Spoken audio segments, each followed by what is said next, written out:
Bonjour à tous, je suis très contente de vous retrouver aujourd'hui. Ça me fait vraiment du bien de parler comme ça. Et je sais que même si peu de personnes me contactent, je sais que ça fait écho à beaucoup de personnes.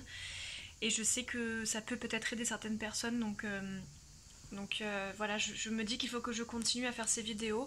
Parce qu'en fait, il y a des tas de sujets dont il faut et dont j'aimerais parler par rapport au deuil périnatal. Et du coup, même si ça peut paraître des sujets qui paraissent peut-être pas primordiaux, puisque j'ai parlé des choses les plus importantes dans mes premières vidéos, c'est des choses qui permettent d'avancer. Donc j'espère que je peux aider certaines personnes. Voilà. Donc là, ce dont 1, 2, 3.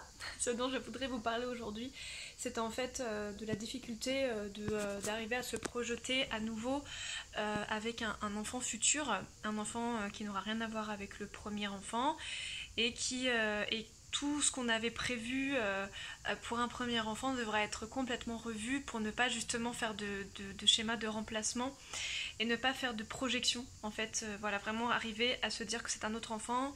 Donc moi ça va là-dessus, je sais très bien que j'y arriverai parce que pour moi Orlan a une personnalité extraordinaire. Je ne saurais expliquer pourquoi puisque je ne la connais pas vraiment, je n'ai fait que la voir, elle a grandi dans mon ventre donc je la connais un peu, mais je ne l'ai pas connue vivant sur cette terre, donc mais je ne saurais pas vous expliquer, c'est comme si quand je pensais à elle, je pensais à sa personnalité, je pensais à elle en tant que personne et non pas en tant que bébé décédé. Et je ressens sa personnalité et sa façon d'être, même si je ne l'ai pas connue. Du coup, je sais que j'arriverai facilement à me détacher de cette personnalité-là pour me faire à une nouvelle personnalité d'un autre être. Je sais que quelques parents ont du mal justement à faire ce détachement. Moi là-dessus ça va, j'ai pas de soucis. Moi ce dont je voudrais vous parler surtout c'est le fait que en fait déjà trouver un prénom c'est très très compliqué. Nous on a mis énormément de temps avant de trouver le prénom d'Orlan. En fait on est passé par des tas de phases, par des tas de prénoms différents. Avec mon mari on n'a pas du tout les mêmes goûts au niveau des prénoms. Donc ça a été très très compliqué. Voilà, on a vraiment eu du mal. Donc pour moi ce prénom c'était le seul prénom que je donnerais à un enfant puisque je ne voulais qu'un seul enfant. Voilà, du coup bah j'en veux un deuxième parce que j'en ai pas un dans mes bras, mais je veux dire à la base c'était un seul enfant. Donc du coup forcément pour moi ça allait être un seul prénom, ça allait être une seule chambre, ça allait être tout en un et on avait pensé à des choses particulières par rapport à Orlan, par rapport à ce qu'on voudrait pour un enfant, ce qui serait bon pour lui, etc., etc. Donc forcément, quand je vois le temps qu'on a mis à trouver ce prénom, j'ai beaucoup de mal à me dire que ce prénom que je chéris tant, ce prénom que j'aime tant, je ne pourrais pas le donner à un enfant vivant. Parce que forcément, c'est une évidence, je ne vais pas donner le prénom d'Orlan à un autre enfant. C'est complètement logique. Je ne pourrais pas faire ça, ce serait déjà irrespectueux vis-à-vis d'Orlan, et en plus de ça, ce serait faire un transfert, et moi je ne veux pas faire de transfert pour un prochain enfant, ce n'est pas possible. Donc du coup je ne sais pas du tout comment on va procéder. Voilà, on verra quand est-ce que je retomberai enceinte et quand j'aurai le droit de retomber enceinte surtout. Mais voilà, si jamais il se trouve que je retombe enceinte, c'est vrai que se détacher de ce prénom va être compliqué, même si ce prénom appartient à une autre personne, à une personne qui n'est pas ici, et à une personne qui mérite ce prénom, et que en aucun cas je ne donnerai ce prénom à quelqu'un d'autre. Ça va être très compliqué parce que j'adore ce prénom. Et je ne sais pas du tout si je vais réussir à aimer un prénom autant que celui-ci, parce que j'ai tellement chéri ce prénom. Quand je l'ai eu en tête, ça m'a fait tilt. Et le fait que ça plaise à mon chéri aussi, c'était très important parce qu'on n'avait pas les mêmes goûts. Du coup voilà, je ne sais pas du tout comment on va faire. Je ne sais même pas si on va réussir à trouver un autre prénom. On va y arriver, on n'a pas le choix. Mais ce que je veux dire, c'est que c'est pas facile de se dire ce prénom qu'on a trouvé, qui était le prénom qu'on voulait pour notre unique enfant. En fait, il faudra trouver autre chose. Et c'est assez compliqué de se dire ça. Pareil, au niveau de la chambre, donc forcément que ce sera dans la même chambre que Corlan, puisqu'on n'a pas non plus 1 milliard de pièces chez nous, hein, on n'a qu'une seule chambre en plus, qui était normalement la chambre d'amis, qui donc devient la chambre du bébé. Donc c'est la chambre d'Orlan hein, jusqu'à présent, c'est sûr c'est sa chambre et tout ça, moi j'arrive pas à me dire que ça pourrait ne pas être sa chambre. Après forcément, si jamais un jour je retombe enceinte, forcément cette chambre appartiendra à un enfant présent sur cette planète, hein, puisque Orlan n'en a pas besoin, Orlan n'est plus là, donc elle a d'autres endroits où vagabonder, elle n'a pas besoin de cette chambre. Et du coup, il faudra voilà, que je m'habitue à me dire que c'est un autre enfant qui prendra cette chambre. Et surtout, c'est par rapport à la décoration, parce que comme pour le prénom, on a vraiment eu beaucoup non, ça, on n'a pas eu de mal à trouver une déco qui nous plaisait à tous les deux. Ça par contre, ça a été assez facile, on n'a pas eu trop de soucis là-dessus. Mais c'est le fait de devoir changer les meubles de place. Ce n'est pas une chambre qui est très très grande, c'est une chambre normale, hein. Et du coup, en fait, je ne veux pas laisser la chambre telle qu'elle, parce que là, la chambre telle qu'elle, c'est la chambre d'Orlan. Donc le jour où je retomberai enceinte, si ça arrive, il faudra qu'on fasse des modifications dans cette chambre. Le truc, c'est qu'on a fait de la peinture dans cette chambre, donc on a mis de l'argent forcément, mais bon, ça c'est un détail, hein.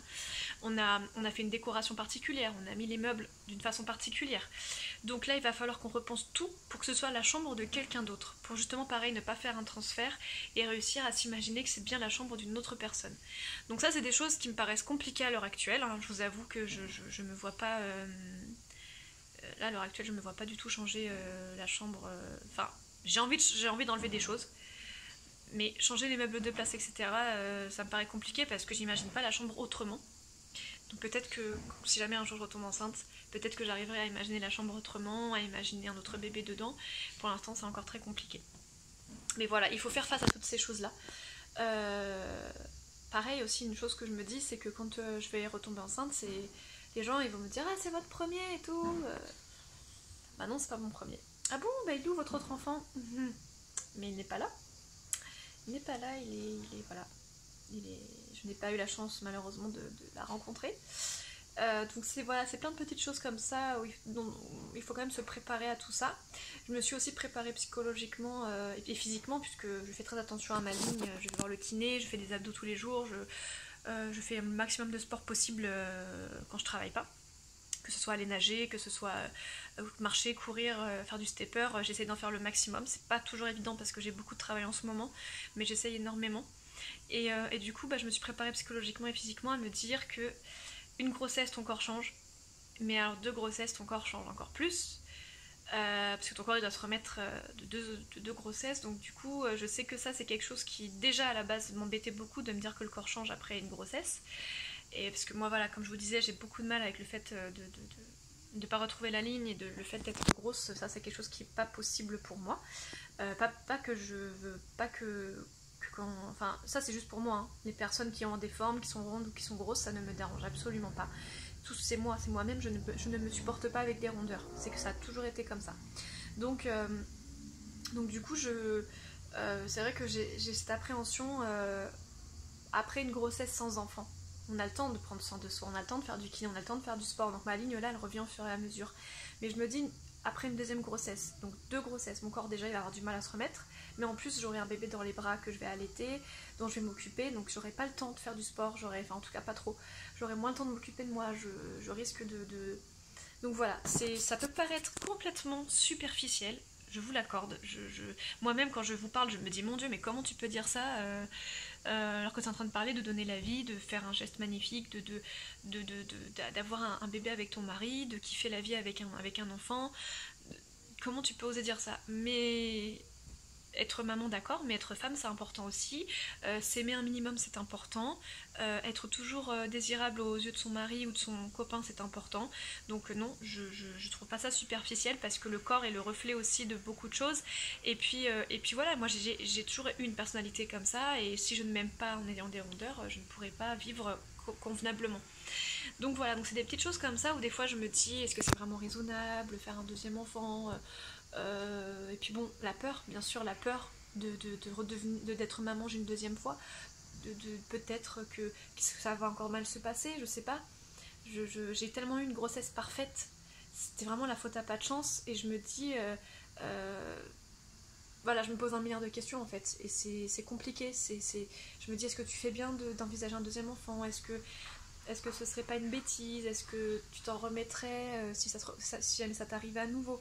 Et moi, clairement, je vous le dis, hein, si ça nous arrive une deuxième fois, ce qui nous est arrivé, peu importe les circonstances, peu importe les raisons, le fait d'être une deuxième fois maman, je sais pas du tout si je pourrais le supporter. Je pense que là, par contre, je ferais moins la forte, et je pense que je partirais en dépression, honnêtement. Je pense que là, ce serait pas possible, en fait. Donc voilà, donc je pense avoir fait le tour de ce que je voulais vous dire.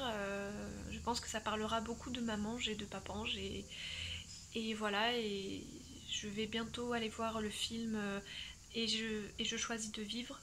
Et j'ai choisi de vivre, je sais plus exactement.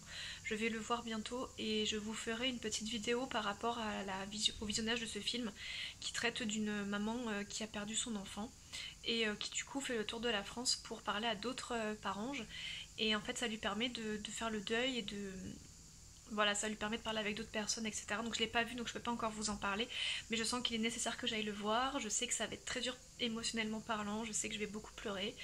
Mais voilà, je sais qu'il faut que j'aille le voir. Et du coup, comme il passe pas beaucoup, c'est pas... Voilà, c'est pas un passage comme un film habituel, comme un film classique. Il passe à côté de chez moi juste une fois. Donc du coup, il faut vraiment pas que je loupe la séance. Et, euh, et je pense que si vous êtes parent, ce serait nécessaire pour vous aussi d'aller le voir.